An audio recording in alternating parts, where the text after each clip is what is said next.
let's keep going here. Last football story of the day. Instant debate. Which non-quarterback rookie will have the biggest impact? Alrighty, so let's go through. We're going to go through the entire first round of this year's draft and just kind of see. I already think I know which one, but let's kind of go through them and talk through it and see if our minds changes. I really think it's going to be Najee Harris having the most impact, the biggest impact. He's really instantly set up to have success. I mean, the infrastructure of the offense is already there. The receivers are there to take away the attention, and he's not competing with any other running back, so he's already the starter. I mean, that's a given. I don't think anybody's doubting that. But let's go through here. We're only going to take the first rounders because, I mean, they're mostly all going to start and all this, but we're looking at non-quarterbacks making the biggest impact year one. So here we go. Trevor Lawrence, obviously quarterback. Zach Wilson with the Jets, quarterback. Trey Lance with the 49ers, quarterback. Now, here we go. Kyle Pitts, tight end for the Falcons. And yeah, definitely. Is he going to have a little bit of a better season than Najee Harris? Potentially, definitely, now that we know that Julio Jones is most likely getting traded. So yeah, Kyle Pitts could definitely make a big impact here.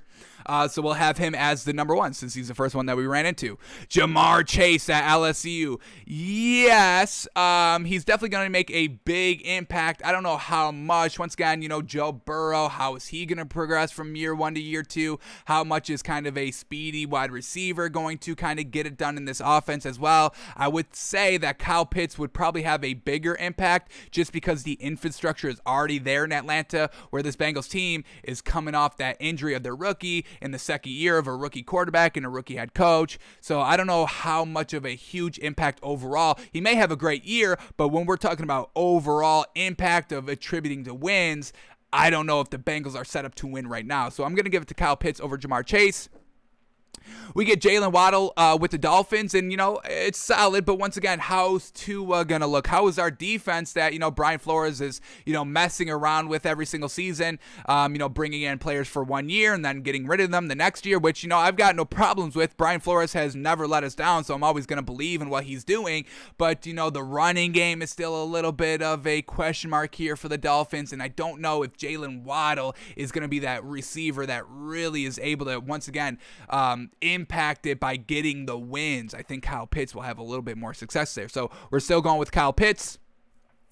Seventh overall pick here, Penei Sewell. Well, let me get his name right because everyone is clowning me, and I heard it right. Let me see if I can recall it. Penei Sewell.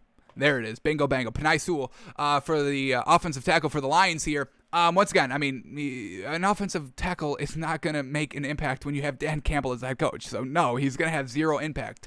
And he's in a new position. He's on the right side instead of the left side. It's like, is that really going to be that good? Is he even going to be good? I'm sure he's going to be fine, but is he going to be a number 7th overall tackle? I'm not buying it. So we still got Kyle Pitts, J.C. Horn with the Panthers. And yeah, the Panthers defense is solid here. But once again, how is Sam Darnold going to look? So you can have a good defense, but you still need to put up points. I don't think J.C. Horn is going to be able to make that impact that attributes to wins all by himself like Kyle Pitts could. Patrick Surtain, once again, with that Broncos team, the quarterback situation, we got to figure it out. I'm believing in Teddy Bridgewater, and I think he's going to have the job, and I really do think this Broncos team is going to be real great contenders here.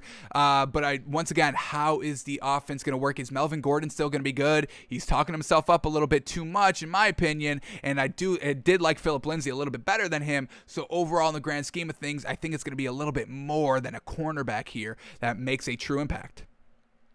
Devontae Smith for the Eagles. I mean, we do like Jalen Hurts, and he is coming into his second season, but I mean, we do not like Nick Sirianni at all. Once again, everything that we've been hearing from him and Dan Campbell, we truly, and Urban Meyer, we can't even get behind because everything that we're hearing from him is like, winning head coaches don't do this. Winning head coaches don't say this. Winning head coaches don't want to bring a freaking real lion to practice and asking the owner to get a lion. Bill Belichick doesn't have rookies play rock, paper, scissors to determine who's more competitive. So it's just like, yeah, Devontae Smith could be real good, but overall, we need that head coach, and I don't think Nick Sirianni is that. But I do believe Jalen Hurts is going to be able to get Devontae Smith the ball.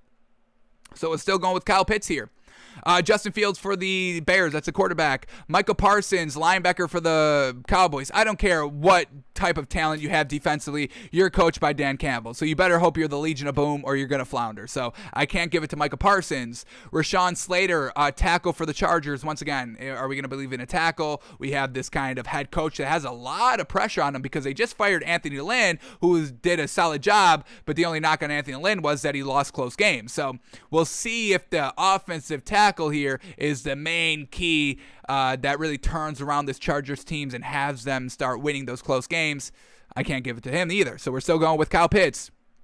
Elijah Vera Tucker, offensive guard for the Jets. Once again, I'm not going to give it to a guard here, especially with their rookie head coach in Robert Saleh. Mac Jones with the Patriots is a quarterback, so he's out of the competition, or out of the running.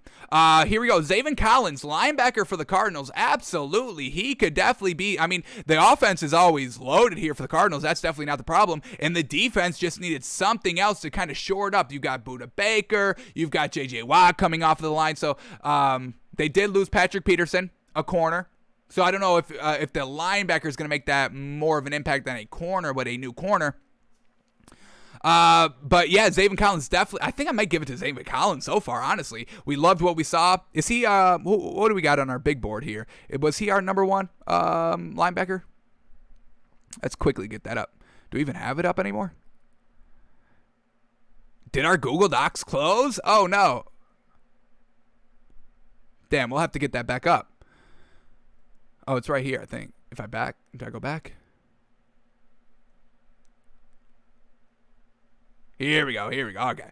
Yeah, where's he at? Our defensive big board. We got Zaven Collins as the number 2 linebacker overall in this year's draft. But, yeah, I think I'm going to give it to Zaven Collins. I think, not a lot of pressure on him. He can kind of just kind of be that, safety blanket, just kind of be that game manager in the defense while all the other kind of established players in this league take over. So, yeah, I'm going to actually give it to Zaven Collins, the non-quarterback rookie so far that can make the biggest impact here. We're going to give it to Zaven Collins. Alex Leatherwood with the Raiders. Can't give it to him either. I mean, I'm not going to give it to a tackle on a John Gruden-led head coach team. I don't think that's going to be the problem here, especially where everybody says that they overreached on this man as well. I mean, he had an overall 60 rank, folks. I mean, this is just according to ESPN, but he went number 17. So a little bit of an overreach, everybody's saying. Jalen Phillips, defensive end for the Dolphins. Well, I didn't even like the pick anyway, so I'm not going to give it to that. Jamin Davis, linebacker for Washington. Once again, definitely solid here, but that offense is a big question mark for this Washington team. The quarterback, first of all, and then how are they going to be able to progress with really just kind of that Terry McLaurin rookie wide receiver turning into his second year. How is he going to progress? Really didn't bring in that many other weapons. So I think the defensive side of the ball is solid here for Washington, but we still need something on the offense. Kadarius Toney for the Giants, absolutely, could definitely make a huge impact here. We love Kadarius Toney. A lot of people have Jalen Waddle being the next kind of Tyreek Hill-esque player, but we really think it's going to be Kadarius Toney that kind of makes everybody kind of second guess that decision. We really think Kadarius Toney is the closest thing to Tyreek Hill. But once again, that Giants defense and how well is Saquon Barkley going to look. So I don't know if, and Kadarius Toney is going to be probably the 4th option wide receiver just to start, maybe 3rd. He can work his way up to the 3rd. But we know that the Giants just went heavy at wide receiver in this offseason. So we're still giving it to Zaven Collins for the Cardinals. Kwity Paye, defensive end for the Colts. And absolutely, I mean, the Colts are truly, solid at every position here, and they are in a prime position to win now. So I think I'm going to give it to Kwity Paye over Zaven Collins so far. This edge rusher, that's what wins in this league. We're kind of seeing this new formula in the new kind of era of passing that we've just been entering into over the last maybe 2 or 3 seasons. That's what won the Bucs the Super Bowl last season, that pressure on Patrick Mahomes. We all know the stat that he ran like 400 yards just in total around the field. That's just escaping pressure. So I'm going to give it to Kwity Paye so far at number 21, but we've got a couple more players to go through. Caleb Fairley, Tennessee Titans. Well, we still need the offense. I mean, they lost one of their good wide receivers, so I don't know, once again, if a cornerback here for the Titans is single-handedly going to be able to do it. Christian Darisaw, offensive tackle for the Vikings. Yeah, maybe, but Dalvin Cook is still going to fumble, and Kirk Cousins is still going to turn it over in the big game. So, once again, the wins are not going to be there. Najee Harris for the Steelers. Like we said, that was kind of our number one coming into this segment right here. But I think, man, the defense is good, and so is Big Ben. Well, is he going to decline? But that's when Najee Harris can step up and be that huge impact player. Weeks 11, 12. That's when we saw Big Ben kind of drop off. It was like week 11 or week 12 last season. So this season, expect for Najee Harris to really get that big workload. Obviously, he's going to have a good workload for the first 10 weeks, but once Big Ben's arm starts to kind of decline a little bit after just kind of repetitive motion, it's going to dwindle. We just saw it last year. Najee Harris can truly come in and make that pick and make that huge contribution. Quiddy Pay or Najee Harris, we're going to give it to Najee Harris. I mean, they're just primed. That's just, the defense is great, the offense is great, and this is an offensive weapon. And we know, you favor the offense just a little bit more than the defense. I mean, that's why, MVPs are always to the quarterback just because they put up those stats. So I think just stats-wise, I got to give it to Najee Harris. Travis Etienne with the Jags. Well, I don't like Urban Meyer. So, I mean, I don't believe in Urban Meyer. So, I mean, I can't even think that this Jags team is going to be good this year. Greg Newsome, cornerback for the Browns, definitely can make a huge impact here. The offense, we loved everything about that Browns offense. Kevin Stefanski really got it done there with Baker Mayfield, figuring out how to make him win in this league. But we're going to still give it to Najee Harris. Rashad Bateman, wide receiver for the Ravens. But once again, I mean, he's only 6 foot. If you want a deep threat wide receiver, yeah, 6 foot's fine. That's kind of the cutoff. But it's still going to be a Lamar Jackson run first offense. Peyton Turner, defensive end for the Saints. Well, once again, that offense is a big question mark, so we can't give it to him. Eric Stokes, cornerback. Well, it's still a big question mark because we don't know what Aaron Rodgers is doing, so can't give it to him. Gregory Rousseau, defensive end for the Bills, definitely make a big impact here, but we need to see if Josh Allen's going to keep that level of success from last year to this year. Adofe Uwe, linebacker for the Ravens. Once again, it's a linebacker.